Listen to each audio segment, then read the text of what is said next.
Hello, my friends. Today, Joel is talking to John, the founder and CEO of Executive Brand Growth, and they discuss why marketers ruin everything, how to get started creating a strong personal brand, and what it takes to put out a Gary Vee-level of content for your personal brand. All of this right here, right now, on the ModernCTO Podcast.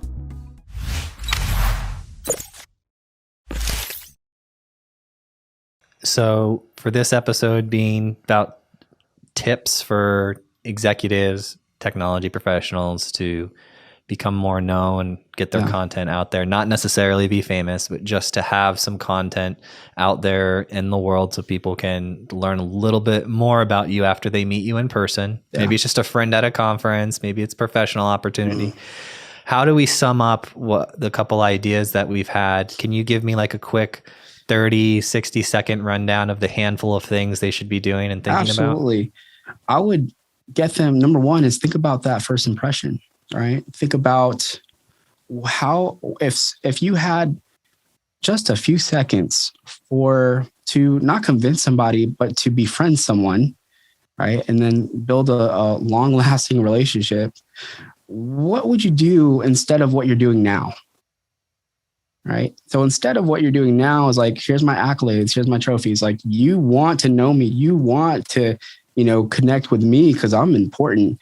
Instead of that angle, what would you do different if you're really just trying to make a long-term friend in this industry? Like, what would you change about your bio, about your photo, about what you talk about? Right. That would be my first thing is that you got to break through that crock mentality, that security system that we have in our brain.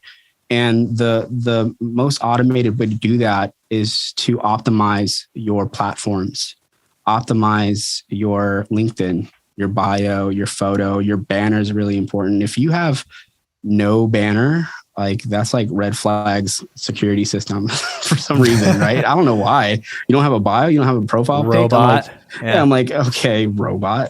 You got an egg on your Twitter profile?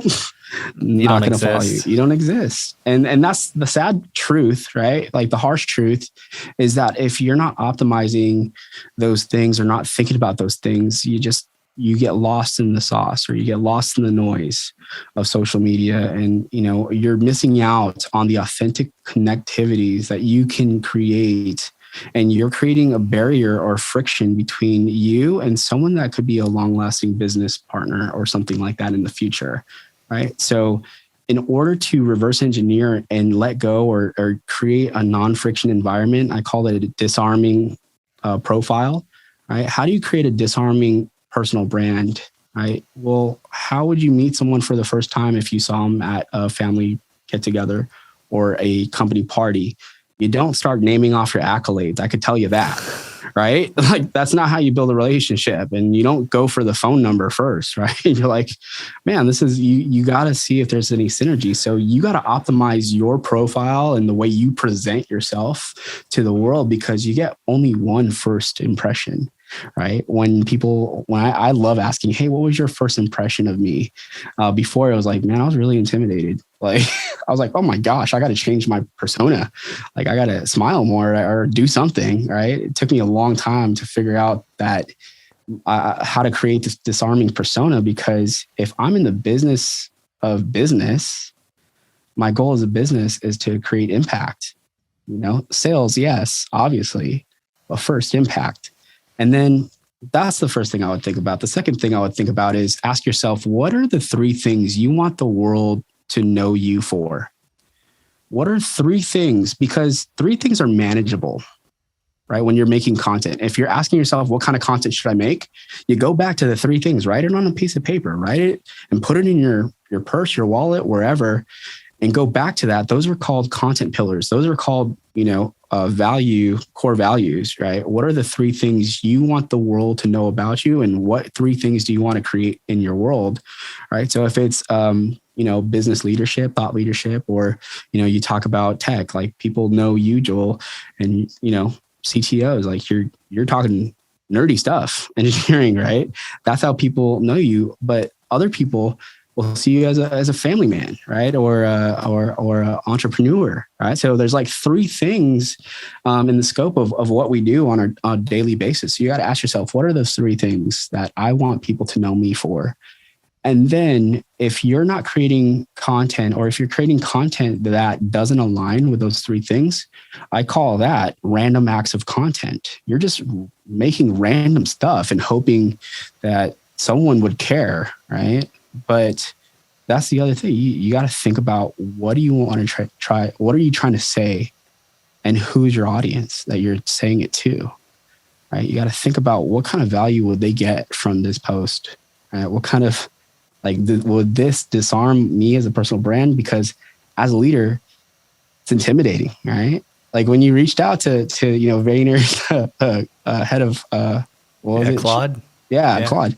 It's intimidating to be like, what do I say? What kind of email should I write? And I bet you were like, thinking about it really hard. Like, this is my one chance, right? Me? No. I'm a volume guy. I just started texting her. That's good. But most normal people that aren't you are overthinkers. Before I made content, yes. I was very shy. Yeah. But what happened was, when I started inviting people on when I started the podcast, I realized, oh wow, so like you have to invite 100 people on before one will come on. Yeah. It's like, oh, okay, cool. So if I want like to talk to somebody in an area, that's why I pick the area. Like I pick the topic. Like this next week we're doing something with ransomware negotiators, basically like hostage negotiators for data. Goodness. Are you? Oh my gosh. I got to. Yeah. So we're having people, they actually negotiate between the criminals and the victims. That's a lot of risk, high risk. Yeah. It's crazy, right? I need to hear like your story. Yeah. How did you get into this? Oh my gosh, bro. The way it started was actually an accident. I accidentally fell into marketing, and I don't even like the term marketing, but that's what it is, I guess. That's the term we use.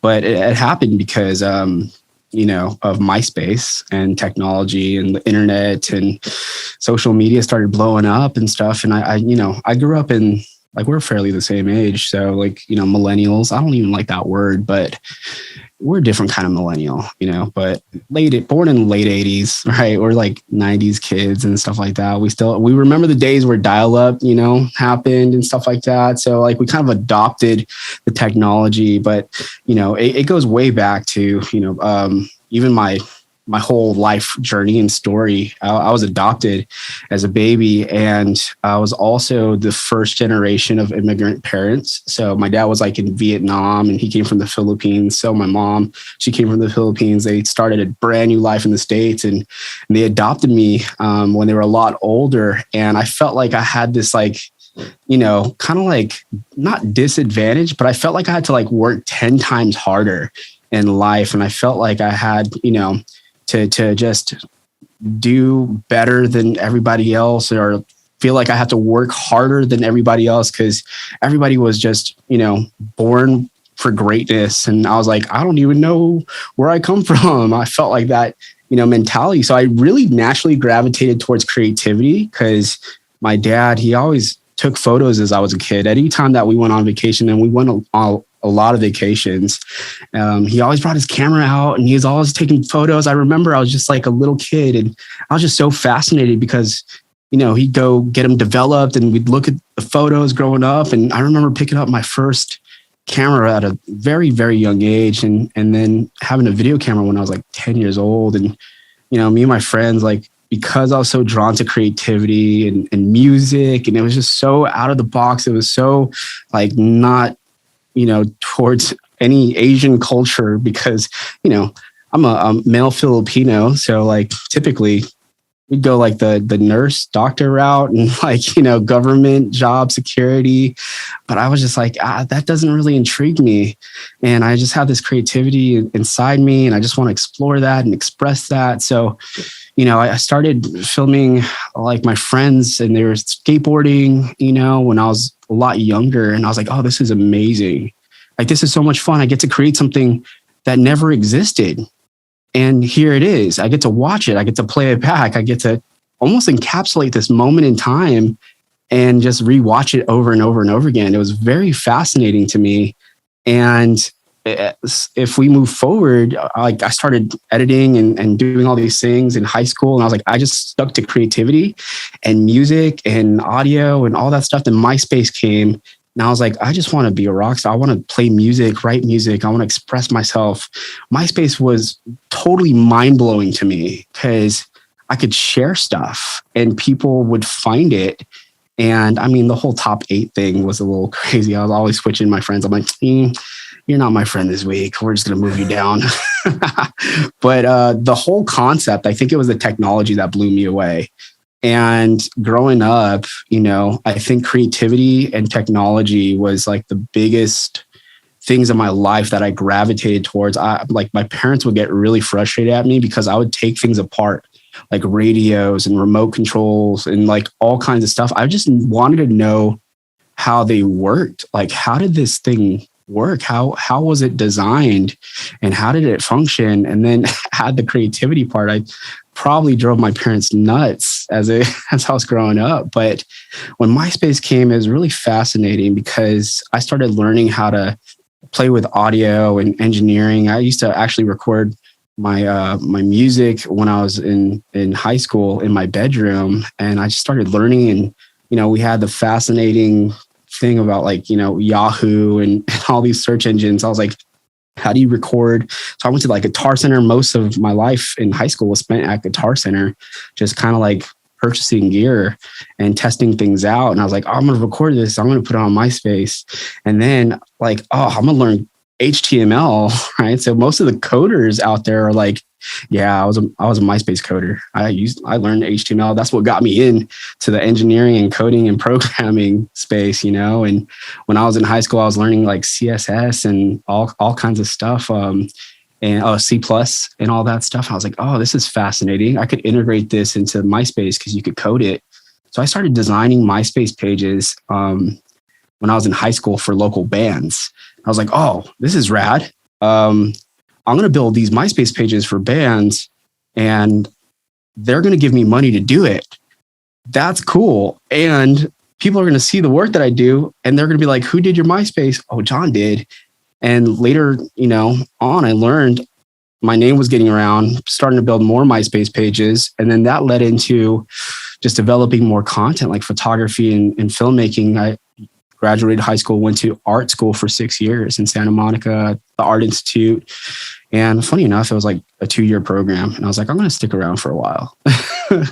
So I was also working in the industry and I just was so fascinated by the technology. And, I started in Windows Movie Maker when I was in middle school and high school, and then graduated to Final Cut. And then when Final Cut made that shift to Final Cut X, I was like, it's like a glorified Windows Movie Maker. I need to switch over to Adobe. And then I learned all that stuff through the industry. And I was like, I just want to learn everything that has to do with creativity and online and connecting people to people and showing the work. And I was obsessed. I was literally obsessed. And what happened was I started just doing so much work that I was getting emails and calls from businesses and entertainment companies like E! Entertainment and Capitol Records and all the, every like local business and businesses in Los Angeles, because that's where I was based. And I was just like, yeah, I'll do the work.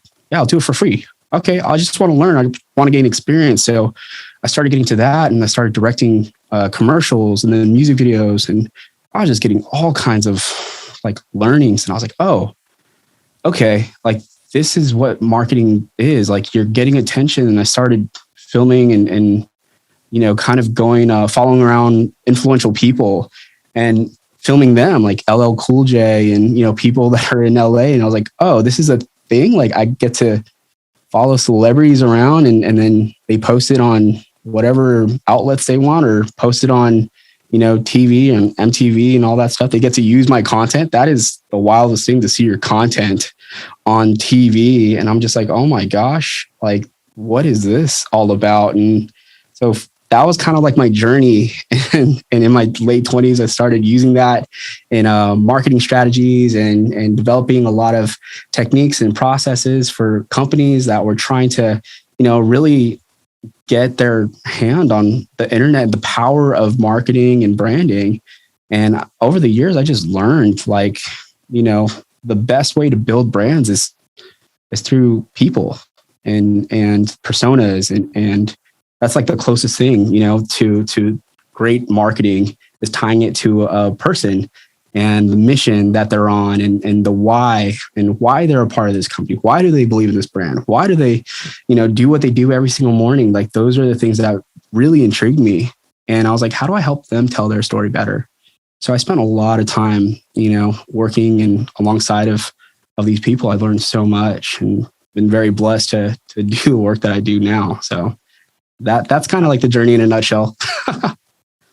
I like that you mention, like, how can I help people tell their story better? Because, I see a lot of bios, right? Because it's part of our preparation process. So I've literally read over 400 of these and then gotten to meet the person, right? So usually you read a bunch of bios and you decide who you want to meet from that, if you're hiring. But I read these bios and then I meet them. And rarely does someone start with why they do what they do, which is like a very Simon Sinek thing. And I love it. Yeah. Usually it's like, Mr. So-and-so or Mrs. So-and-so is an expert in, science and space and has, piloted 3 missions to Mars and, and it goes on their technical achievements and everything like that. And I'm sitting there like, are they married? Do they have kids? Yeah. Are they at soccer? Like, what's their Friday nights looking like? Are they at accolades. It's games? Like trophies. Yeah. I want to connect with them on a human level. Yeah. Yeah. No, absolutely. I think you're right. And, I always say like the future of business is personal and we're here to create human to human impact, and there's a lot of terms. And I always say, I always heard, and since I've heard this term, it's just always stuck in my head how marketers ruin everything. Like they just ruin everything because once there's a trend going, it's like, oh, that's done so successfully well. But once a trend started, it was because someone decided to just test something and it just happened to go well. And then that became a trend in marketing. So everybody in the marketing space is like, I saw that person do it, I'm going to do that too. So like when and we're going to deep dive into all that and the history of marketing, because it's really important to understand when it comes to personal branding. But when people started spending on Facebook ads and all that stuff, when that first came, not that many people understood it. Not that many people, spent Facebook ads until marketers started saying, you got to do Facebook ads. Gary Vaynerchuk started saying, you got to spend money on Facebook. And then everybody was like, oh, I got to spend money on Facebook. What if I built a whole agency on Facebook marketing, ad spending, and everybody started flooding the scene. It started becoming very noisy. And you even look at today's platforms like Instagram and Facebook and even LinkedIn and Twitter. It's just ad after ad after ad. And it's just getting so noisy that when you say something human, it gets a lot of attention because it's in a world full of robots and ads and AI. How do you stand out as a brand? Well, talk like a human. Simple. Right? Yeah, that's like how you can stand out in your bio. Like talk like a human in your bio. Yeah, like I always say, and this is probably not really good advice, but I'm just going to say it anyway. When I have people ask me all the time, John, how do you write your bio? Like, you're just so natural, authentic, and I'm like, well, thank you. I'm not trying to like fluff my head up or anything like that. But my advice is always just like, hey, like write your bio like you just are having a beer or wine with a friend and just talk like you would talk to a friend, because it's about human to human impact. And it's about like, I mean, I also see a lot of bios and I also see a lot of pages, especially on LinkedIn, all these experts in their field. And I think, again, why marketers ruin everything is because they're like, this is the formula for your bio, how to build a perfect bio. And it's pretty much, you start with I help, and then you add who you help and how you help it and what time they help it in. And it's very formulaic. And that's why marketers ruin everything. They create like a formula that's used over and over and over again. And when you do that, and when you saturate the market with this formula, well, you get lost in the noise. They all look the same, and it always feels like a sales pitch. So if you could just be like, you know what, I'm like, on my Twitter bio, I'm like, I'm a dad. I'm a husband. I get to do this stuff. I get to be a part of this community of marketing, and it's like, yes, it has its ups and downs and good parts and bad parts, like any family does, but I'm part of it because I get to, make content and share that content and help others make content, because that's really, really important when it comes to marketing. It's like, okay, you got to make stuff for people to see.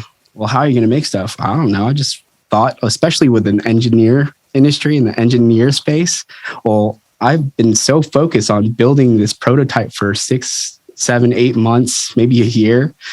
I didn't even think when I was done, what's next? that a lot of them come to me and they're like, well, I got this thing. It's phenomenal. It could solve a lot of the world's problems, but no one knows about it, John. And I'm like, yeah, they do. Well, marketing, they're not the greatest marketers. I could just say that, so. So for like executive personal brand type conversation, the things that I liked about your profile that stood out to me the first time I looked you up is you had a really great headshot photo. It wasn't like boring. It wasn't childish. It had this like interesting balance of, it was professional, it was cool, it was unique. You had you had a nice bold color in your background that complemented you, right? Yeah. And because like I was like, that's a cool yellow, but it doesn't work with my face. Right. Yeah. I just know my skin tones, like right? What complements my skin tones. There you go. Self-awareness is high. Yeah. I think that's important though, to point out, like, how do you not lose your personality in an industry full of professionals? You just have to relentlessly be obsessed with being yourself. Oh, mic drop. Boom. We're getting this here. No, there's more. All right. We talked about like the profile page, like we got the photo, we got a good photo that represents your personality, that's like not dry and boring, but like not you out drinking at a baseball game, right? Right. Yeah, that part.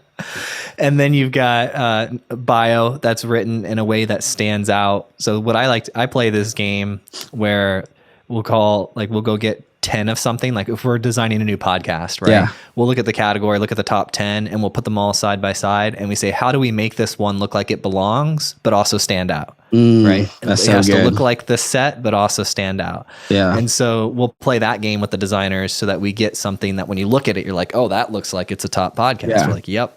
Yeah. I mean, that's also a psychological effect that's called the mere exposure effect, or some people call it the familiarity effect. So if you're building something or creating a design or coming up with the name of a podcast, really, like, there is already a psychological anchor that people are attached to, right? That they see bombarded every single day on their feed, or their favorite podcast or their favorite whatever. They've been already assimilated to that style, the brand, the language. So when you're introducing something new to the industry or into their, your audience, and you're trying to inject something that feels familiar, but it's also different, it's really good to kind of steer towards the familiarity, but also have one kind of twist when it comes to the marketing part or the messaging or the style or the colors, right? So that's really important.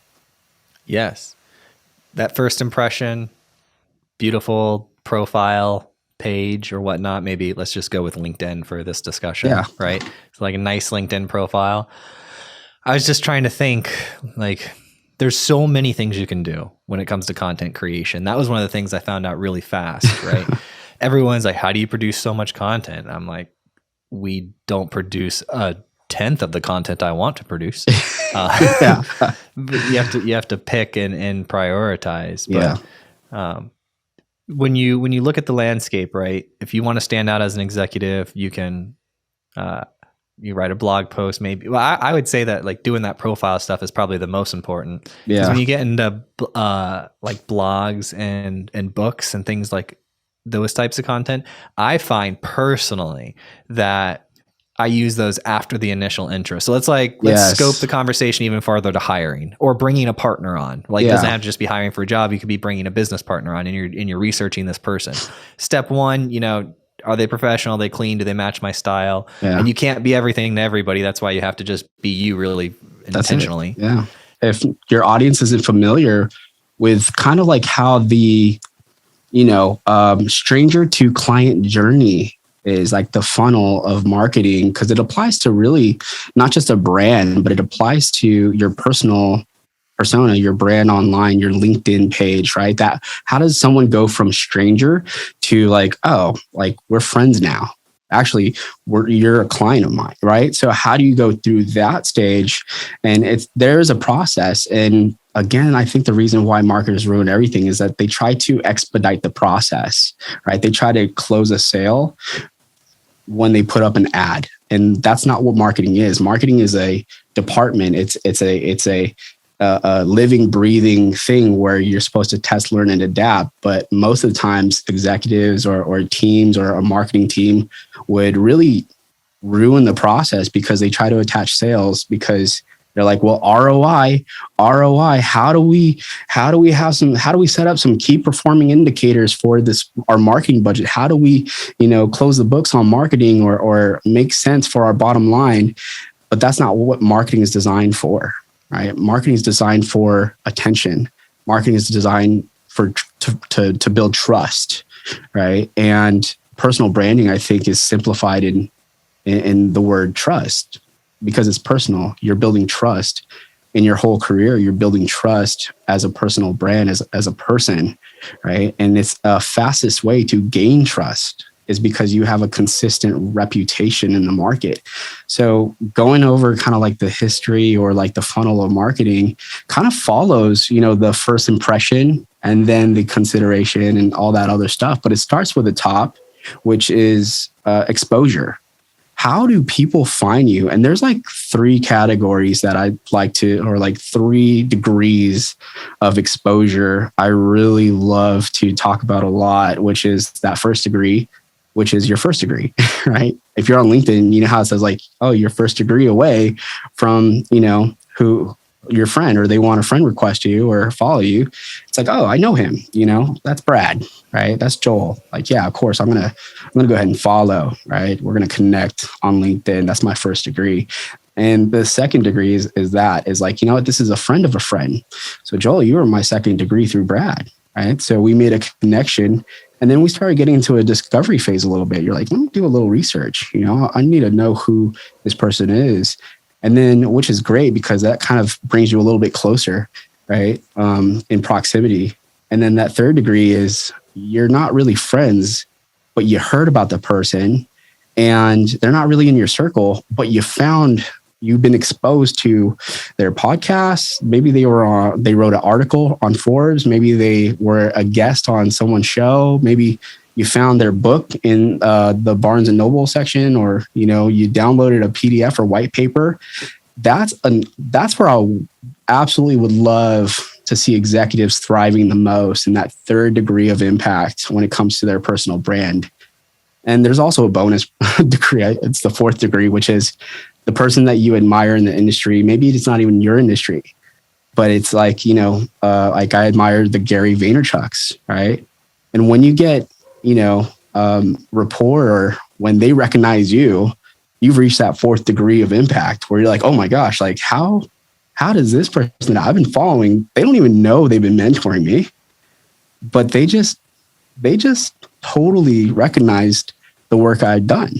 That's wild, right? So when you follow that and you're like, okay, exposure, that's why it's so important to make content always and document always and share always, because it's that consistent touch point. Again, going back to that mirror exposure effect, that familiarity effect, the more people see your face, hear your story, understand what drives you, why you wake up every morning to lead your company, the more likely they're going to create more familiarity. They're going to know you more. They're going to know about your brand. And most likely, if they ever have like a season where like, oh, top of mind, that one person does this, I need to reach out to them.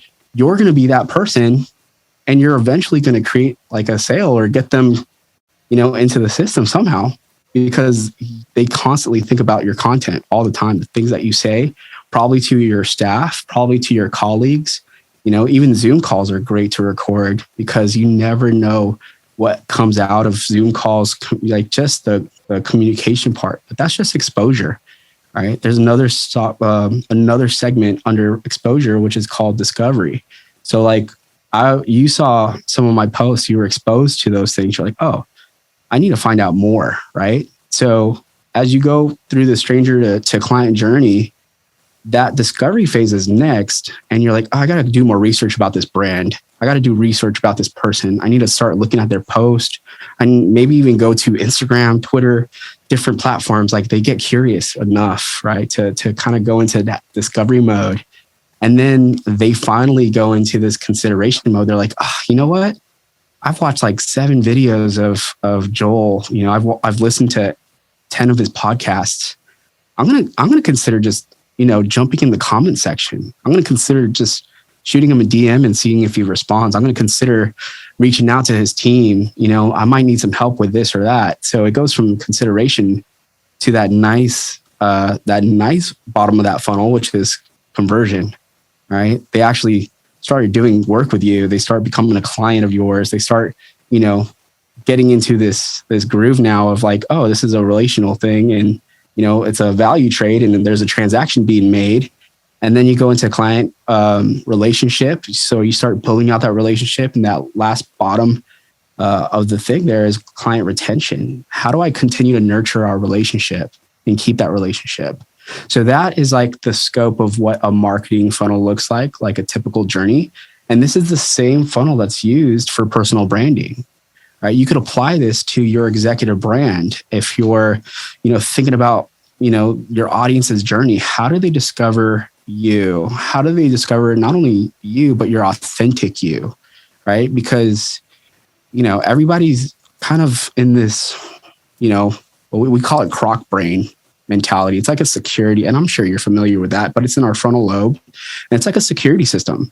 Like, when a sales pitch is coming, when you see someone's banner and say like, I'm a performance coach, and when you get an ad and connect on LinkedIn, you're like, oh my gosh, they're gonna jump on my DM, right? Like, how many of those do we get a day? Like, oh my gosh. But that our security, part in our brain is like, red flag, they're gonna want to sell you something.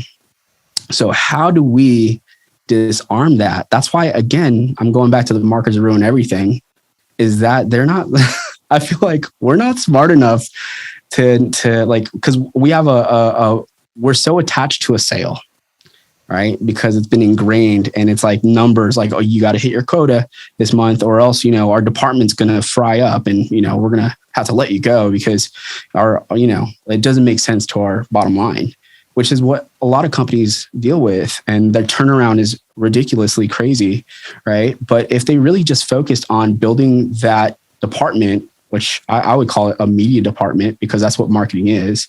It's just documenting and demonstrating who you are as a brand and who you are as a person, as a leader of the brand, right? And you're documenting that, sharing that with people. And I really wish I could kind of frame marketing as just, it's just media, right? It's just showing people what you do, who you are, and why you do it. And now you're in a position of permission-based marketing where it's like, hey, you want to come hang out with me? All right. Like, Facebook is just like, I could tell you exactly what Facebook is in one sentence, right? I'm bored, come hang out. That's it. Yeah. Right. So I'm playing the role of like the tech leader. So there was a point in time when I didn't have a podcast, right? Right. There was, I'd say 20 different times I'd find myself sitting on, like, after work on an afternoon with my one of my buddies, Derek, who's been on the show before. And this is like, 10 years ago. Yeah.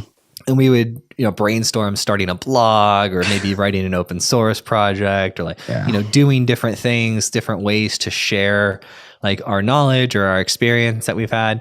And, they never really came about. There's always that like hesitation. So like, I'm so comfortable with content now, it's ridiculous. So I try to remind myself what it was like those first couple times, starting to put out content. But, for the person who's, taking it seriously, and they said, okay, I want to get from that stranger to known phase. And I've done the bio, I've done the headshot. And then the content I have found from my experience is really, really useful in that next stage, because like if I interview you to come work for me and then we leave, well, we spent that time together, right? 30, 40 minutes or whatnot. But now I have no more John.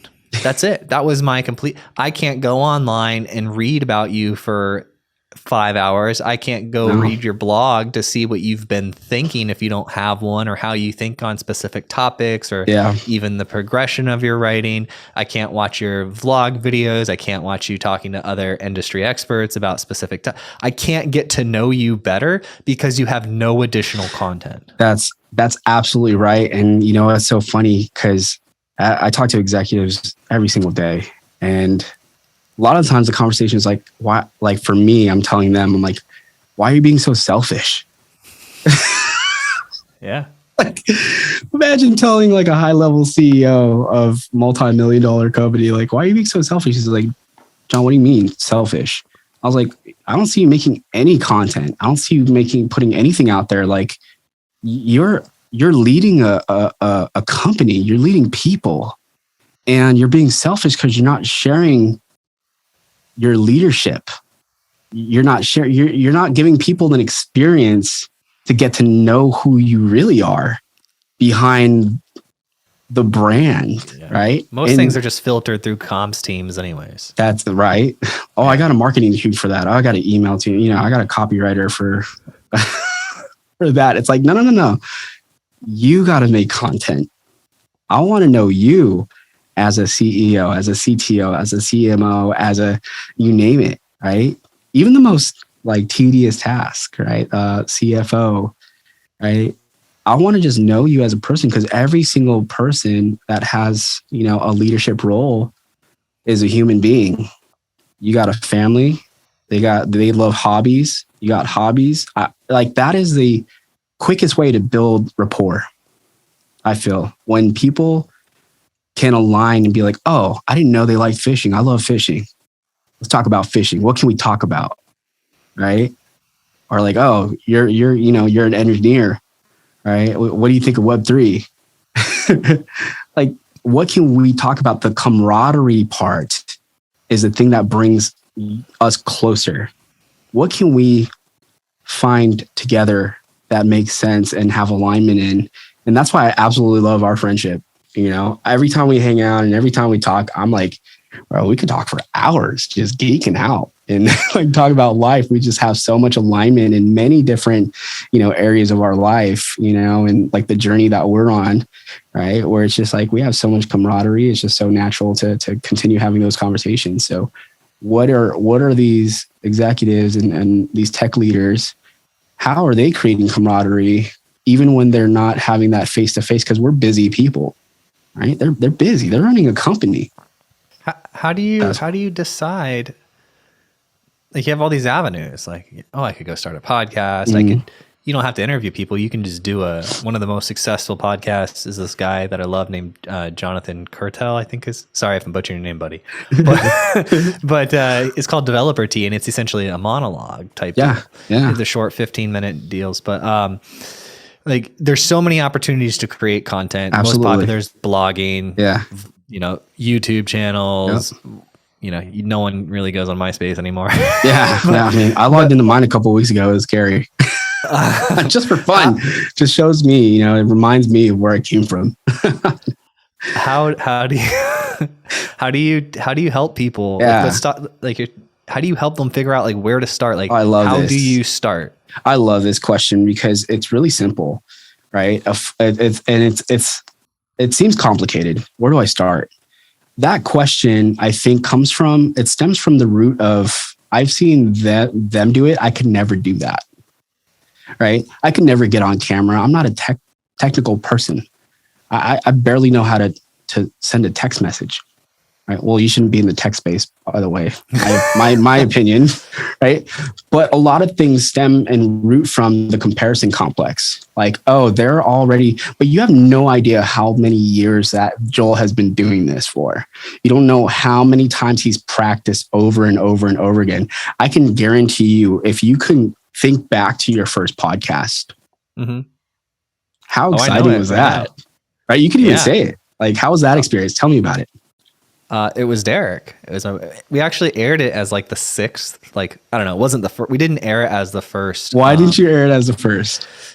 I can't remember why, to be honest with you. I know that we released a batch at once. And I think, in my best guess right now, because it's like 5 years ago, my best guess is that like in that first batch of like 4 or 6, it just, we didn't have them in a particular order. Yeah. So maybe that's why. But yeah, I remembered when I was researching, they said, one of the worst things you can do when launching a podcast is have a really great podcast and only have one episode, and people will hate you for it. Yeah. And so I said, because they're hungry for it. It's like watching your favorite episode or season, right? And then like right now, like Boba Fett on Disney Plus is like my jam. I watched all the Marvel and Star Wars series. And if they just skipped a week, I would be so mad, because it's consistency. It's showing up. Imagine if they didn't tell you that, oh yeah, we're not going to air this week or next week or the week after that. We're going to kind of just like leave you hanging. How frustrating would that be for someone that's completely just hooked on to that first episode, right? That's kind of like doing the same thing. But I go back to that because you've been doing this for a long time, and it's taken practice, and you've learned and changed, adapt, done some things, like played, even like right now, you look phenomenal. Your lighting, your microphone, the audio, the video, like the process that you created was through the compound effect of failure, right? So the idea is your first video is going to be your worst video. Your first podcast is going to be your worst podcast. Your first blog is going to be your worst blog. But if you don't continue to do something, right? And my best advice to get started is look within. What do you like to do? Do you like reading articles? Do you like watching content on YouTube? Do you like watching micro pieces of content? Whatever you gravitate to, like I always do what's my first action on social media test, right? So like I'll wake up, I'll do my daily routine, my hour of power, whatever. I'll spend time with my kids. I'll drink my coffee, my breakfast. What do I do after that? What social platform do I go on? What do I gravitate to most? Maybe it's pulling up the Wall Street Journal, which I enjoy doing, right? And just looking at the highlights and the trends. It's maybe jumping on Twitter. Maybe it's what's the first action? And then you look back and you're like, oh, I didn't realize I tend to like going on Twitter and just reading. I should probably just start writing and just start there and doing that over and over for 5 years. Really, that's how long it takes to start getting into the groove, hopefully sooner. But I think people are afraid of the process, and that's what scares them. I think they are afraid of how long it will take to learn something new, because they spent their whole career climbing the ladder, and it took them, like, I guarantee you, every single executive, every single person that's in a leadership position didn't just wake up and become that leader that the company needed to drive the company, right? It took time. And I think people are afraid of like really beginning something new again, or feeling like they're not, good at something because they've been so great at it for so long that they're like, oh, I got to learn this new thing. You know how long that's going to take me, right? It's almost like, when back in the day when, you were single and you're like dating and all that stuff, you're like, oh my gosh, like long-term relationships, and that didn't work out. And you're like, oh, I got to meet someone again and like do the whole dating and whatnot. I'm sorry. I went on a really like rabbit trail, but it's kind of the same. Yeah. It's kind of similar to making content. The fear of starting over. Part. Yeah. The fear of starting over is a real thing. And not only the fear of starting over, but the fear of this is a new muscle I have to work out. It's like creativity is a muscle, and making these podcasts for you, I guess my advice would be, what's the closest thing that is not building tension or creating friction, but you got to ride your wind. You got to ride your wave. You got to ride what comes more natural to you and start there, because you don't want to add another task. You're busy. I get it. Right? I want to share something with you. Please. Okay. You just inspired me I remember this story. Oh yeah. I love this. So I wanted to, get fit. I wanted to have some sort of like physical hobby. Yeah. This is a while back. And I was researching and reading around, and I came across this content, and they were talking about like how to make these changes in your life, right? Because everybody says, oh, you've got different motivations. Some people are like, I want to be a YouTube star. Some people are like, I just want to have some content out there so that when I'm seeking opportunities, people have some stuff to chew on. You have all of these different things. But the thing that makes people successful in this article I was reading was when they pair it with their identity. So like if you wake up and you're like, am I going to run today? And that being a question is different than you wake up and you say, I'm a runner, so I'm going to go do my thing. Yes. And like there's no question, are you going to run today? It's like that's what I do. Yeah, I'm a runner. It's what I do. I have my running shoes. And so then you'll start to buy special shoes for running, you'll buy a running outfit. And you have to like fuse it in part of your identity. So like if I was a newer professional, or if I was a professional that wanted to start creating content to some degree, I would literally start looking at myself like I am a CTO, but I also create content to help the next generation. Or I'm a CTO, but I create content so my team can know me better, because I have 50 people under me and I can't spend all the time in the world with them. So maybe it's not to become famous. Maybe it's just to get your own people within your own organization to know you better. That is so accurate and so true. There's so much truth into that, because again, if you're running like a 50 employee company, even, a bigger, larger company than that, you can't spend all the time with them. What can you do to create proximity to your team so that they build an affinity for you leading and trusting that you can lead a company, right?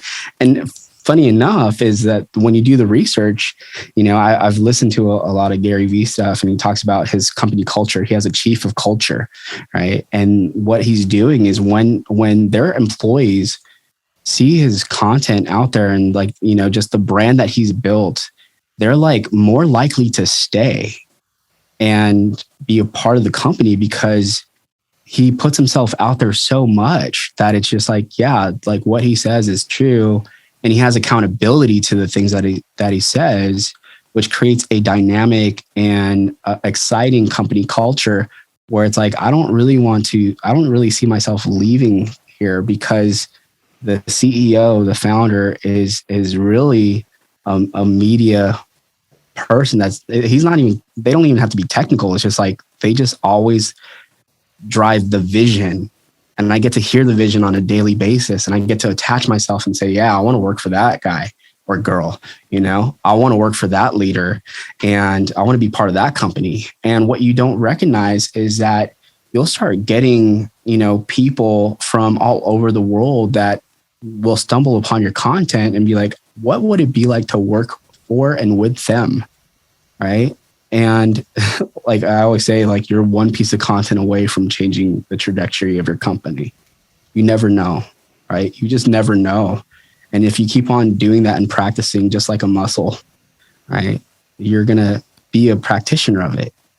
And you're going to start learning, because again, the future of business is personal. The future of business is built on,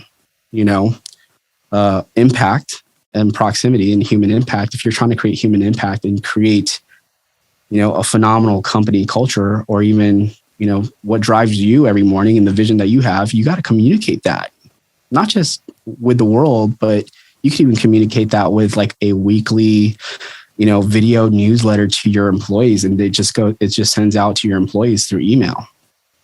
Yeah. Right. 100%. It's just about relationships and just technology, using technology to amplify your reach and connect with your people. That's funny that you mentioned, I think his chief heart officer is Claude Silver. I think it was like 3 years ago, we were licensing some of our content for leadership development training. and she was, the closest thing to head of HR. Yeah. And I was trying to get a meeting with her, and like she wouldn't meet with me, right? And I was like, dang, like I was like, what could I do? And so I was listening to a Gary Vee video, and he was talking about like just crazy ways to get in front of people. Yeah. And so I was following her online, and I saw she was having a kid. Well, at the time I had a children's charity, like where we made these books, these like children's books. Yeah. So I said, all right, well, this is what we're going to do. I talked to Chloe. I was like, Chloe, let's get some of these books together, wrap them up. Let's just mail them to her office with like a little congratulations card. Oh. And I wrote something along the lines of like, Claude, I'm not trying to be creepy, but I want to stand out. And I was listening to Gary Vee on how to stand out. So I hope this is acceptable. Oh, Joel. So good. And you know what's so funny? I love that story because, again, when you're leading, a department, or you're in charge or responsible, your days can get filled up and your schedule can get filled up, and it's just noise. Anything that tries to, distract you becomes noise. So it's not, I'm not surprised it's like, can't get a call, but doing those things where you're able to drive value, and just, his book, Jab, Jab, Jab, Right Hook is a great example of it. It's basically saying give, give, give, ask, right? So, and I love the opening line, not trying to be creepy. Yeah. And then you're like, you need to finish the sentence. I have to, like my cycle, like my brain has to be like, oh, this is going to be good. Like finish that sentence. Like, what is this going to sound like? I'm either going to need to call the police, or I'm going to have restraining order alert. Like, no, but she met with me. She did. Yeah. Oh my gosh. Yeah. So it's fascinating because again, going back to the marketing part, the whole department of marketing could be really summed up as attention, right? And that whole thing is like, how do I get people's attention?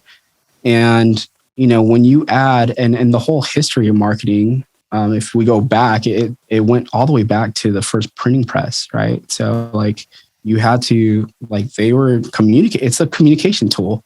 What are you communicating? What message? And then that evolved. Like, imagine like with a printing press, imagine if you're a business owner, like maybe you sell couches or something like that back in the day, like, and you're trying to tell people buy your stuff.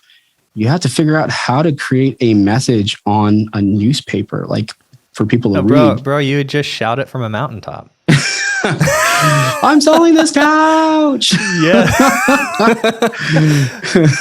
Right. That's like, what they would do. Okay. So like, that's the first marketing campaign is like, you go to town square and you say, hey, I'm selling my couch. Right. Yeah. Then printing press. Right. And then the radio came and you're like, how do I sell a couch? Like with just voice and with just 30 seconds. Right. And it was like a time thing. And then TV came, you're like, how do I sell a couch just visually if they can't sit on it? And I only have 15 seconds.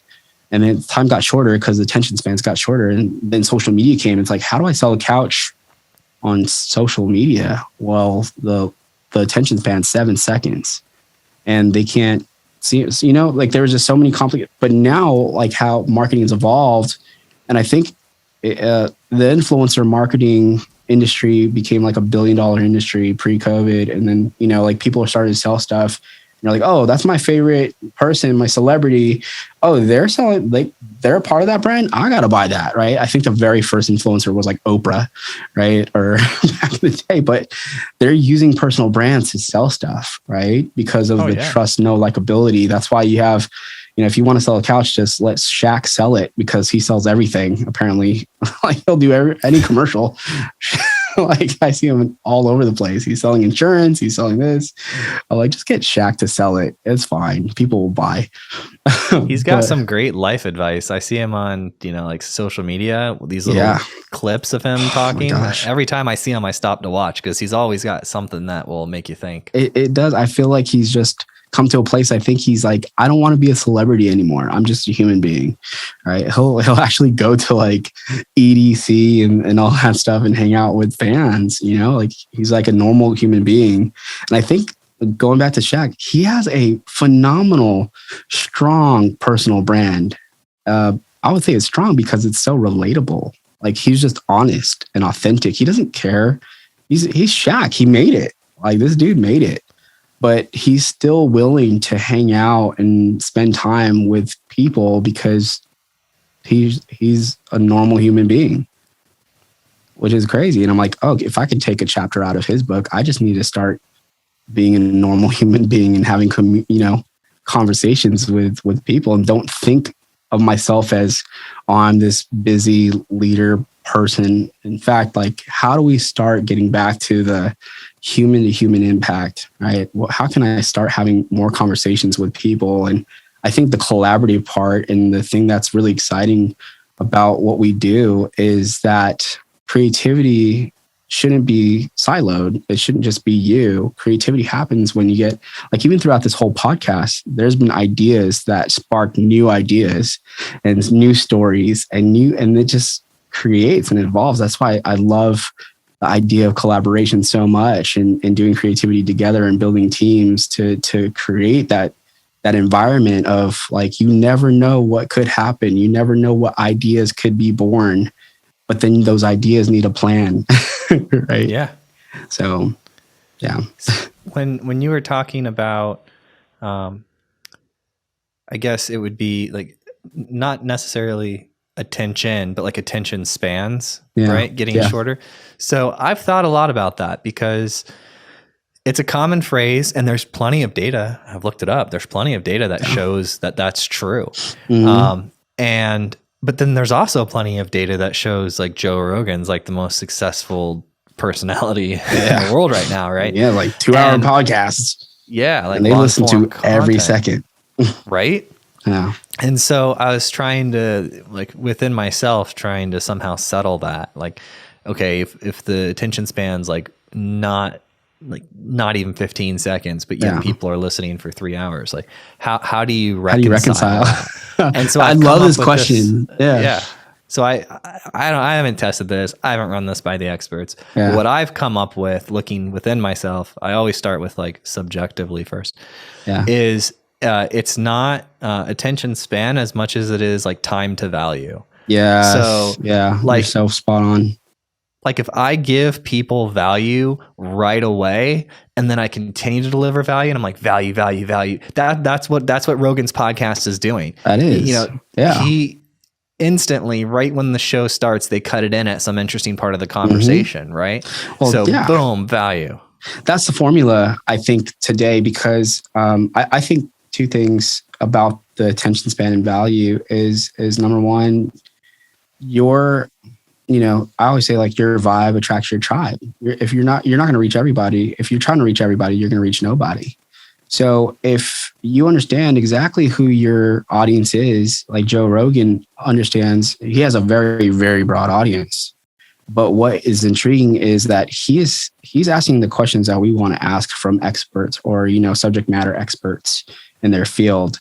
And throughout that whole 2-hour journey, or however long it is, putting that most aha moment or mic drop moment or just exciting moment up front to tee it up gets the attention. And it, again, going back to the croc brain, it kind of breaks past the security system that we have in our brains.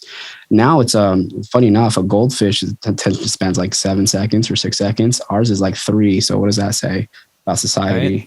Right. But if we're super goldfish, we're super goldfish. Super Saiyan goldfish. No, I was watching a lot of Dragon Ball Z growing up. I just thought of a goldfish with, like, Goku's hair. Basically, what we're saying is, up front, people want to know why they're watching. All right, they want to know: am I going to invest time into this? Because time is a currency in today's world, especially in the executive world. Time is currency, and they're going to choose, what they give their time to. So if you're making content or making, valuable content, you're like, oh my gosh, I know this person would absolutely love this podcast. They need to listen to it. And you send it to them. You probably have had this happen in the past. You send them You send a friend a podcast that you're like, you need to listen to this, right? The whole thing. Like, I was just thinking about you, the whole podcast. And then you send it to him and like a week goes by. You're like, dude, did you listen to it? He's like, oh man, I didn't listen to it. Like, oh, I'm sorry. I've just been so busy, and then like that happens. You're like, dude, when are you going to listen to it? And it never happens, right?